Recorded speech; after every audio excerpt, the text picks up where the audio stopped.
Preppers, how's it going? Good afternoon everybody, hope you guys are all doing super well, and it is Steff And Andy, how are you doing? in the house, Pro Prep Coaching, and for those of you who know us, welcome back. We've not done a YouTube video in a wee while and we're looking forward to doing this one for you. For those of you who don't know us, check out our Instagrams and our Facebook and all that good stuff, and if you like our videos, please hit subscribe, give us a like. Your support really does mean a hell of a lot to us, and we're now going to make these a bit more regular now that we've got the time to invest in more video stuff. So also check out the website, there's more content on there if you like articles, videos, things like that, so be sure to check that out as well.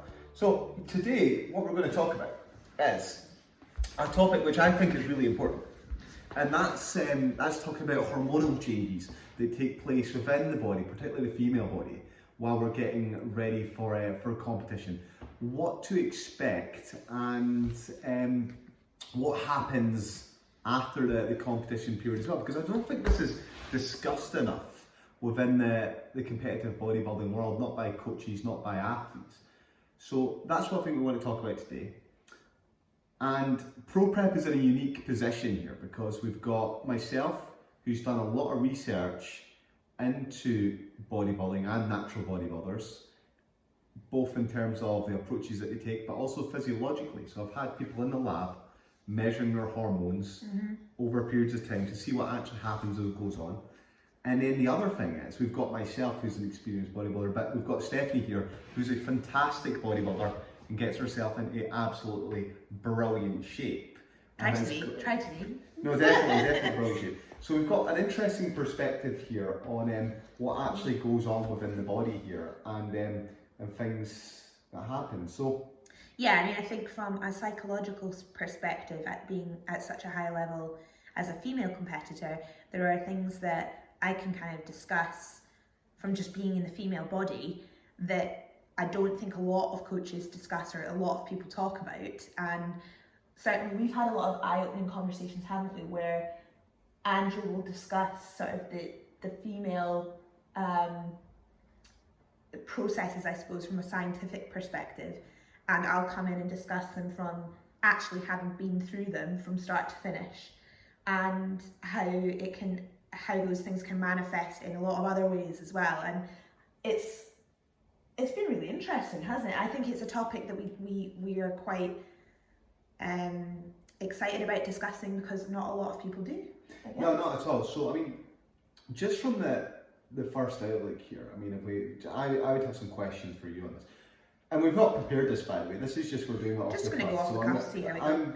These are all new, these questions for me as well. So when you first started... It's going to put me on the spot now. When you first started your bodybuilding journey, and you were looking at the girls in the magazines and things like that, I mean, did you have any idea that these girls had lost their menerche potentially when you're looking at these pictures? So in short, no.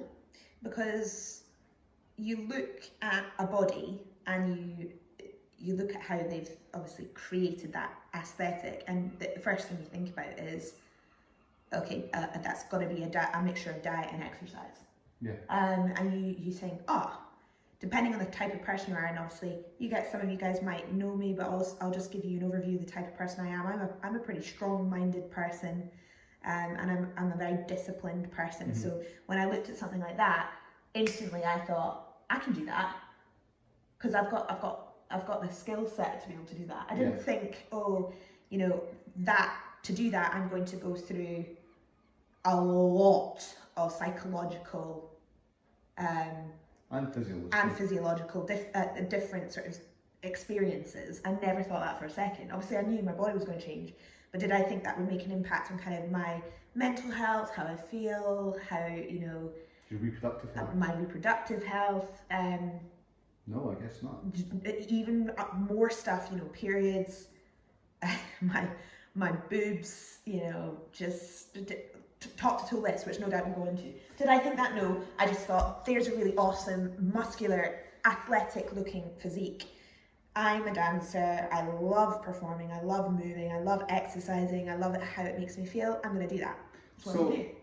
So what I'm hearing is, right from the output, like, that wasn't something that you thought even happened. You just are thinking, okay, I see that, that's something that I want to obtain. So, I mean, when you first went about your bodybuilding journey, you got in touch with coaches and things like that. Yeah. I mean, was it a topic that was even discussed? No, like it's not even a part of the vocabulary.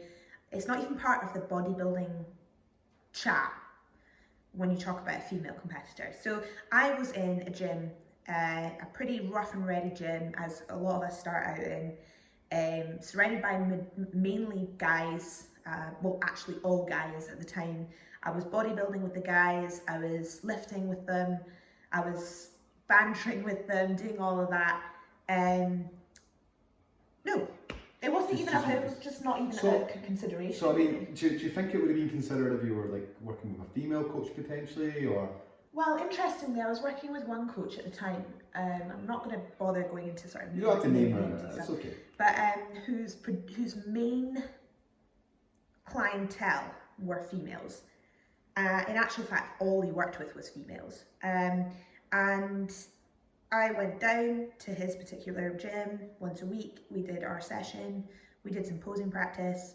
We discussed obviously the different elements to competition prep and what I would be doing. And when I reflect back on that now, I can't believe that wasn't a topic, considering his entire client base. And I was getting friendly with a lot of the girls in this client base as well. And a lot of them were having some seriously psychological difficult times at that point too. But again, it was not even remotely considered. So again, it's not something that we discussed at all. So there must have come a point when you're doing this approach and you started noticing things like where being a bit irregular or not functioning quite as they should have, or your body's changing in quite a way and you're maybe losing fat from areas which affect the way you look and how you feel about yourself. And I mean, did you discuss that with other females, or did you broach that with your coach, or did you even know what was going on? When did you first find out that this is the sort of stuff that happens? Okay, so I never had, like, when I say I was going to see coaches, I never actually had somebody take hold of like my full plan. I just had kind of advisors around me, if you know what I mean, or people who spoke about it and come get involved. That's how a lot of people start. So I'm trying to think back, like when I remember when I was first preparing for my first competition, and my body responded very quickly, and I was extremely diligent, very disciplined, and I think the first time that I started to realise, oh my gosh, I've changed quite a lot, was when like your mainstream friends or people that you know around you who don't really do it are like, oh my god, you're really, really changing. Like, have you realised how much you've changed? And you get comments like, do you not think it's quite masculine looking like that? Do you not think it's quite manly? Or, you know, you're looking really muscular, like, do you really like looking like that, etc. And that was the first time I thought, oh, people don't really get this. Like, because I just thought it was pretty, like, oh, I'm going into this to be normal and do a goal and everything else, and people just... If I can rein you back in though, I mean, when did you sort of notice that you had these changes were going on and that this might be a problem or something that needed to be discussed? And what sort of support did you get? Did you get any from a coach? I didn't get any support from a coach, no. I mean, my period stopped in my first year. I was at that time having periods because I was not on any contraception. And I did remember thinking, okay, my periods have stopped. I hadn't been prepared, or nobody had told me that my periods were going to stop. And you know, I didn't realise that that was a factor, but being who I am and reading up on things and doing a bit of research, which is why I kind of went into this myself, was, oh, well, I've recognised that people stop their periods, but there wasn't really any information or data around it or anything that I knew about it. I just thought, oh, that's something that must happen. And then, no, the discussions weren't had with peers. I didn't speak about it with the other girls. So, would I be right in saying that your experience is probably fairly typical of a lot of girls even getting into bodybuilding now? Yeah. Even now with the more information there is. I think even now, with the access to the amount of information we've got online, social media, you know, people's experiences, even people at high level aren't sharing their experiences transparently So I think even now there's girls coming into the sport that have absolutely no idea. The coaches aren't telling them. They're not telling them, you know, what potential things they can expect over time, and that this should be a consideration when entering into an extreme sport like bodybuilding. Yeah, because I mean, it affects your reproductive health. Now, in terms of coming out of the other side, so you finished the contest diet. I mean, how long did it take for that menerche to come back? I mean, was this a scary thing? I mean, I don't want to put words in your mouth, but were you concerned? After my first competition, another thing that I did that I think a lot of people do is the stereotypical rebound. You eat a hell of a lot of food, you put on quite a lot of weight quite quickly. My periods came back probably, when I think about it now, because I was concerned about it for a while, it was maybe about 5 to 6 months later. Yeah, five or 6 months later. So that was about it. I mean, it's a long time. It's a long time. And then when they came back, were they functioning normally, would you say? I've never been that brilliant with regular periods anyway. So for me, it was kind of like, oh, it's back. Oh, that's good. But the process of getting back there, I have to admit, with the food I was eating, etc., all of that, it was a very rocky time psychologically. Yeah, I can imagine. It must have been quite a lot. I mean, I often say this, that girls are faced with making more important life decisions and working things out much before guys are. I mean, you've generally got to get things together before the age of 30 if you want to have children or something like that. But I imagine for a lot of girls, I mean, they come into sport, they enjoy it, they do a little bit of this. They're not maybe thinking about doing this long term, it's maybe a short term goal, but some of them do it short term, and then after this they end up a little bit messed up and they're thinking, right, I want to have kids and stuff. Yeah. Oh dear. And that might be a problem. Yeah, well exactly, yeah, and that's a bit of an ethical issue. So why do you think coaches don't discuss it with their athletes? Because in all honesty, I don't think, I think this might be totally generalising, I think a lot of male coaches don't know how to broach the subject. Even if they were to broach the subject, I don't think they maybe have enough education to be able to discuss the topic properly. Yeah, okay. I don't think a lot of men understand how much of an effect your menstrual cycle plays on mood, psychological, like functioning just generally, and also how it affects your performance in the gym. There are certain points of the month where you're really strong, where you're not, you're really weak. There are sometimes when you're craving, there's sometimes when you're not, there's sometimes when you're dehydrated, there's sometimes when you're an absolute train wreck, you know, all these sorts of things. So I think generally, no, I don't think a lot of males do. So if I come to female coaches, I don't think there's enough female coaches, certainly not a lot that I know, that are out there that are being given the same platform, I suppose, to coach like a lot of the males are, to be able to talk about these things. Yeah. So there's that. So no, I think overall there's a bit of like lack of education, understanding. There's a lack of understanding how to broach the topic. Come on, let's be honest, you know, what guy wants to talk to a girl about her periods? Yeah. A lot of the time. You know, I think we need a lot more coaches in the industry who are willing to broach these topics and understand that this plays a huge role on getting into shape, but also post. Am I good at broaching these topics with my female clients? Yeah, I'm not just saying that because you're you. I think you're very balanced, but also you understand the ins and outs of how important it is to understand menerche at different points of the contest prep phase, and post. You understand how important that is. So let's move on to the post here, because I use this off camera and I'll use it again, but and I use these terms, I think I'll use them again. The amount of people that we've come across that have had competitive experience and then they've lost their menerche, and then post-contest they've left their coach, or their coach has not given them the education they need, and they're just left them on their way there. Like, see ya, bye.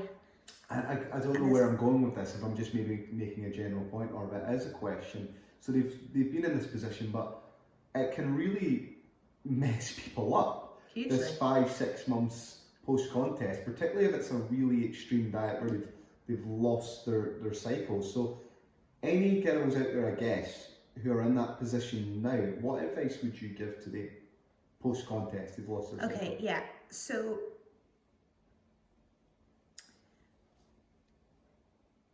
it's really hard to distinguish between the psychological sort of loss of the goal post-contest and actually the physiological effects that are going on. Because when you finish a contest, whether you've won, lost, whatever, you've spent X amount of months. Sure. You've spent such a long period of time going for that you step away from it, and of course there's this sense of like, what now? What do I do now? And you do feel a sense of like, oh my gosh, you know, I've lost track of the rigidity, the routine, etc. And that comes with its own set of psychological like feelings. Then you've got the actual physiological effects of it. So what advice would I give to a girl who was coming away from contest prep and kind of freaking out, losing her mind a bit, her body's, you know, all over the place, she's not sleeping well, she's putting weight on fast, you know, her periods aren't coming back? I would honestly say find somebody in the same industry, a female who perhaps has had a lot of experience, and just open the conversation with them and talk to them about it and say, have you experienced these things? You've obviously been doing this for a long period of time. I'm open, I'm here right now, if anybody wants to message me, let me know. But get some insight from a female, and then that female will hopefully give you the advice which I'm going to say now, which is, I would say, get back on track with somebody or enter into some coaching with somebody who actually knows how to handle this post-contest phase, and let them help guide you or educate you to a point where you're happy to take on yourself. Or if you've got ongoing goals, you can stay with them. But that actual post-contest phase is more important, getting the coaching and the advice from people who understand what they're talking about, than the prep itself, in my opinion. You know, we always talk about this with our clients. We've got an exit strategy ready before they even compete, so that females particularly don't lose themselves, and we can give them realistic expectations of what their menerche is going to look like post-show, depending on what category they're in and how far they've taken their body fat, etc., all that kind of stuff.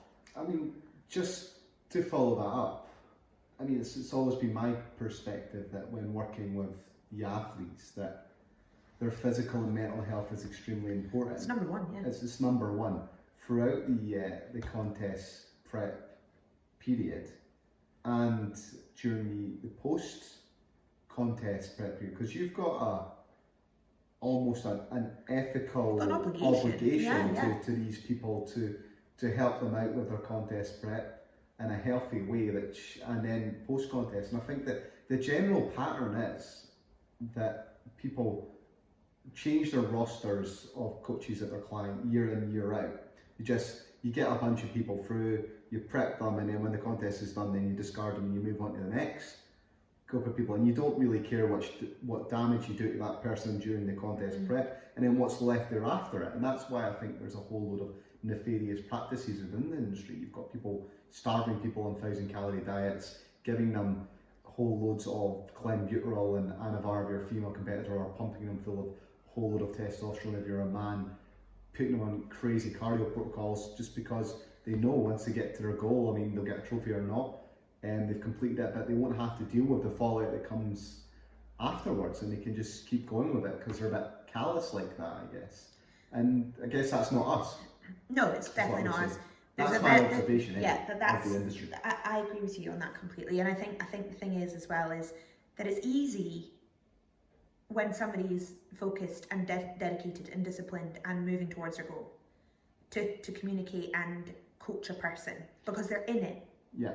It's not easy to then have that goal finished and then talk to the person about the post-contest psychological effects. It's not easy because you have to be not just a coach at that point. You've also got to be a mentor, a support, an advisor. You've got to, give them good educational understanding of what's going on at the same time as being empathetic and helping them get through that period. Yeah, and that's a different type of coaching altogether. Yeah, it's a different skill set. It is a different skill set. A lot of people I don't think have. But a lot of people are just not willing to go there because they just, no disrespect, but they just don't care about the individual. And I think that's where we get quite passionate, isn't it? It's just, obviously being a coach, we're not just, you hear a lot of people saying, the client comes first. Well, do they? Because if you're leaving your client out to dry post-contest with a potential serious amount of physiological and psychological damage, who's winning out of that situation? Yeah, and I mean, I always say this. I mean, only you can throw your reputation away. And if that's the sort of coaching you're doing, then that word gets around. I mean, it's quite clear. Okay, right. So that was just I don't know if that was a rant, just some questions, but I think it's important just to kind of discuss these things. This is a taboo subject. People, or rather, women losing their menerche. Yeah, and perhaps contest, and perhaps this leads on to kind of an individual chat about some of those feelings that us females feel post contest. I mean, here's a question for you. Okay, so when I came off stage in November, and you've been living with me post contest, you can be honest here. Oh dear God, what have I opened up? But question for you, what have you observed in me since coming off stage in November, bearing in mind that, we're not talking an amateur here, I take it to the extreme, and those of you who have seen my pictures and you've talked to me, I don't tend to get on stage unless I'm absolutely ready. So what have you observed with somebody where I've been at coming off stage? I mean, it's like from my perspective. I mean, because I do this for a living, and I'm versed and educated in the topic, and I guess from my background as a teacher of mentoring young people, I'm very aware that you're going through a very difficult phase, and because of that, I give you the freedom and the leeway within yourself because of that, and try my best not to judge, but know that this is a extremely stressful time for you. So that's what I've observed. Someone who's been trying to find their way back to some sort of normality. Things include? Well, the things they manifest in stress, frustration, lack of motivation, disrupted sleep patterns, irregular eating cycles or cravings for things, concern about your body image. I mean, these are all things that you experience as a consequence for this. And would you say that, obviously you know me and you know my personality type, but would you say different personality types would deal with this particular thing? I mean, obviously I'm here now, coming out the back end of it. Would you say I'm balanced and able to deal with these things? And would you say maybe people with other personality types might not be able to deal with that?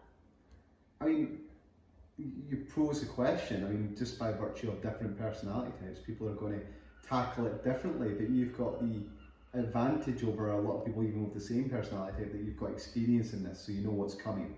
Someone that doesn't have the experience doesn't know what's coming, and there's often nothing worse than the unknown, at least if you know what lies ahead and you can prepare for that. But someone that's more, or rather less emotionally stable would struggle much more so. Maybe someone that's less conscientious wouldn't be able to track and see things that are changing throughout the whole sort of process. So yeah, I mean, different people are going to handle this in a different way, and that's why it's an individual approach. And I guess I would just say that I try my best to be empathetic, and at least because I kind of know what's going on, and that's how it is. But let's wrap it up here, I think. So that's our I guess a little bit of a 25 minutes on menerche and the crazy world of female bodybuilding and why it is extreme. And there's so much more we could talk about. Oh yeah, we could do an hour on this. Yeah, but just a little bit of an insight into some things that we don't think are discussed as much, and we hope to maybe shed some more light on this on future videos. Exactly. Okay, so Pro Prep Coaching, if you enjoyed this, check out the rest of our videos on YouTube. Check out the videos on Instagram, Facebook as well, and be sure to check out our website www.proprepcoaching.com. Click subscribe if you like this video, and then also share it with your friends. A little bit of a video from us, and we'll catch you guys later.